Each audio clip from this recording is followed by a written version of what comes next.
please subscribe. Yeah, baby. 1985 was a memorable year for the Tennessee Volunteers. The Sugar Vols were crowned SEC champs, and they scored a dominant victory over Miami at the 1986 Sugar Bowl. It was one of the few things Knoxvillians had to cheer about, though. 1985.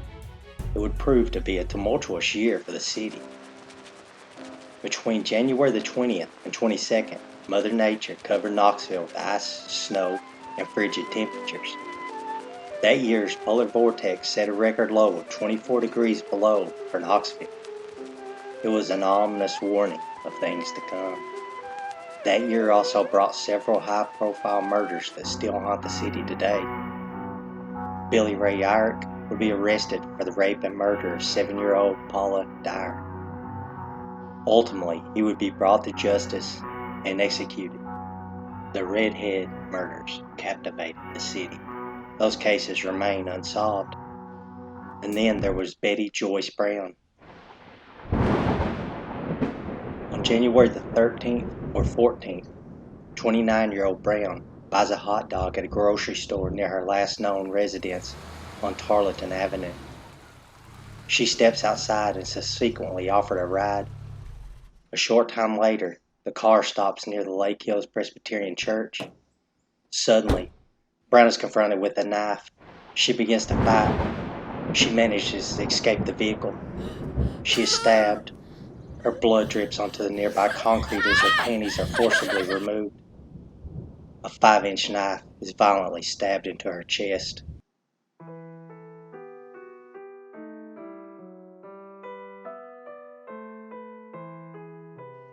Betty Joyce Brown's murder was cold and calculated.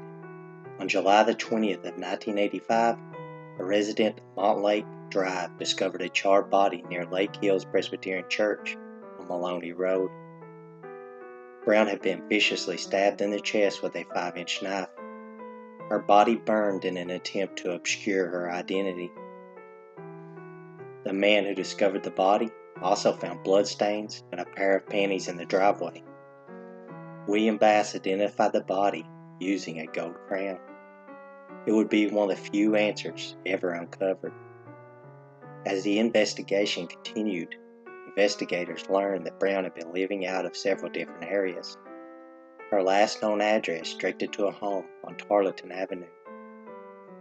Witnesses reported seeing Betty at the bread box at Magnolia Avenue and Spruce Street on July 14th between midnight and 1 a.m. She was buying a hot dog. Investigators believe she was offered a ride and accepted. It was the worst decision she could have ever made.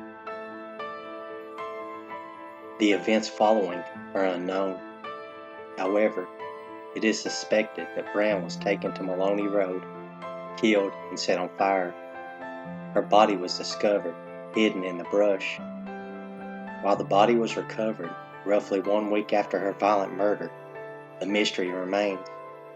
Who killed the Austin East graduate? While Betty Joyce Brown was involved in the world's oldest profession, she was described as a very sweet and loving mother. In April of 1987, police attempted to link the murder to confessed serial killer Jerry Marcus of Mississippi. Marcus lived in Knoxville from 1975 to 1984. He admitted to killing African American females in Alabama, Georgia, and Tennessee. Investigators thought he could have killed at least 12 or 15 women. And Brown, she met his criteria. However, Marcus's departure from Knoxville in 1984 was problematic. He has never been charged with the murder of Betty Joyce Brown. No one was. The media just wasn't interested. Investigators were overwhelmed, or maybe they were just apathetic. Did someone hear or see something that could solve the case? What came of the blood? Panties? Were there any clues as to the identity of the murderer? As the case continues to age, the likelihood of it being solved continues to dissipate. Should someone be denied justice because of their history or race? Someone out there has answers. It is time to unload the burden. Those with information pertaining to the murder of Betty Joyce Brown should contact the Knox County Sheriff's Office immediately.